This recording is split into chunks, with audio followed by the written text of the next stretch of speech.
What is up, everyone? It's Little Bat here, and today I'm bringing you a new video to cover getting started in the new DLC for Stranger in Paradise, Trials of the Dragon King. This video will be rather lengthy for me as we do have a good bit of content to cover. I will try to keep this video spoiler free pertaining to the story, but this should definitely get you started out without feeling overwhelmed.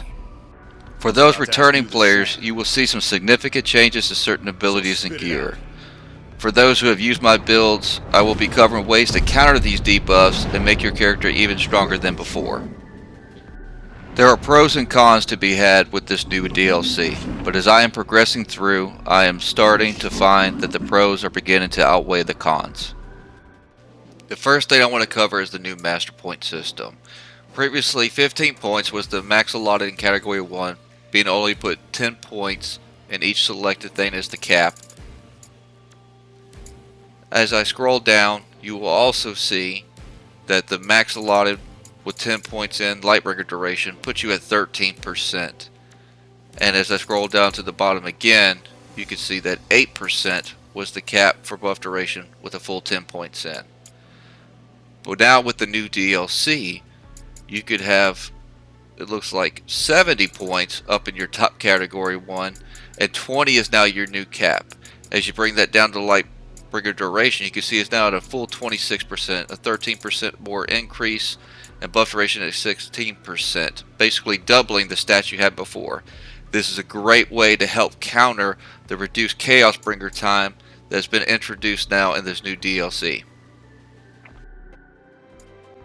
Here you can see an example of my previous build where my Lightbring Duration was maxed out at 37.1%. And as we go over to the new DLC stats, now you can see my Lightbring Duration is at 48.2%, allowing me to basically counter the new con of the Chaos Bringer being reduced.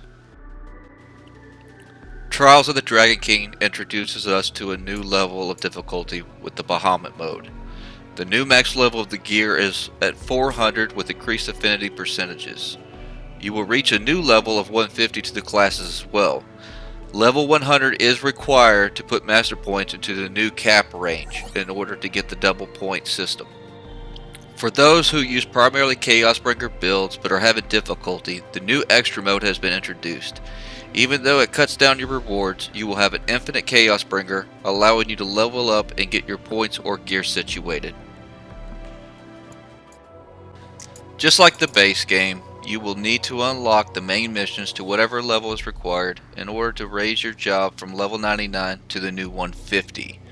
From level 300 to 400, it will cost you roughly 53 anima crystal total to fully unlock. But once you complete the mission, you will receive that back and more.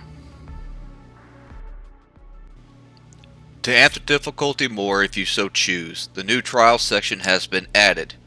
You can reach this under the main menu or adjust this by hitting R1 while selecting a mission. Through this menu, you can menu select a variety of debuffs in order to increase the rank of difficulty. From rank 1 to rank 6 being the highest, this self-challenge will reward you with better drops for imposing restrictions on you and the party. If you are playing co-op, whoever is the host will be the default rank. The DLC introduces us to 3 new classes. Pilgrim, which is obtained by coming into possession of the new staff weapon. Evoker, which has to be unlocked by going through the Pilgrim job tree. And Summoner, that is obtained by challenging Bahamut himself. We also have 2 new branches for all the jobs that will be found on the left and right. Sage, for example, now has the Arch Wizard that will allow you to use Raise, and the Demon Lord that will allow you to use Meteor. You will need the new Rat Tail item in order to activate the bonus stats found under each branch. Once you have decided the branch you want to use, select the job under the battle settings in order to bring up the tab. From there, select your new job title. These new jobs do not change the original Affinity Bonuses. They will allow you to use your new ability and boost your stats for the rat tails that you have put in. Next, I will cover the new gear system and how it works. Under your Affinity Bonuses, you will see two new tabs, Ultima and Evocation. These bonuses will be found on the new classes labeled on the gear.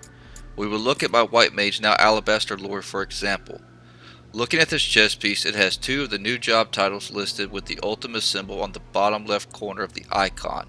That means each one will grant me 324% Ultima for a total of 648%.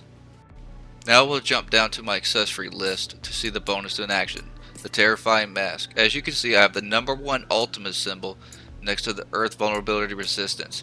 That means now for my number 1 Ultima slot, I will have an 80.8% resistance against Earth Magic. Now I'll jump into another piece of gear. You can see I've got a number 3 and a number 5 slot. That means if I had those boots equipped, I would get both those bonuses right there. And the bonuses can be upgraded through the smithy. Here an example of the upgrade. As you can see, it hardly takes any mats to upgrade these to where they are pretty much maxed out, and they will reach very high numbers on your percentages. Another new feature is the exchange shop. Here you can trade in the new currency Dragon Treasure to purchase artifact weapons and gear. For every 3 missions you clear, you will be able to refresh what the vendor has in stock if you're looking for a particular item. You can also purchase accessories here, with legendary being the highest. Most of the gear seems to have the new job titles with the Ultima or Evocation bonus. Remember, the new titles share the same affinity of its class. So a Sage headpiece, for example, has 150% affinity, and a chest piece has Demon Lord at 250, you will still have 400% towards Sage.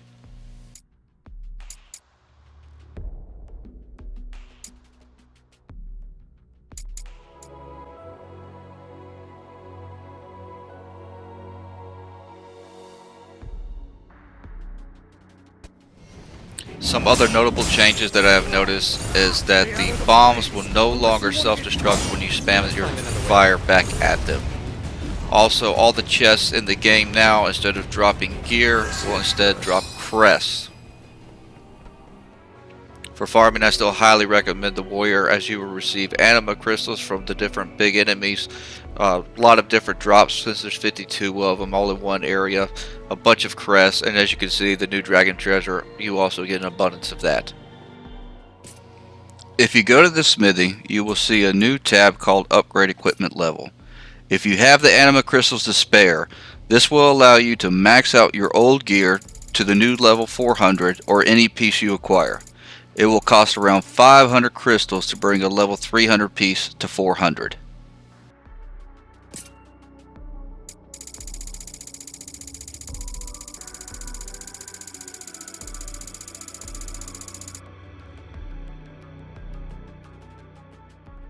And that pretty much wraps up my review and guide for the new DLC, Trials of the Dragon King.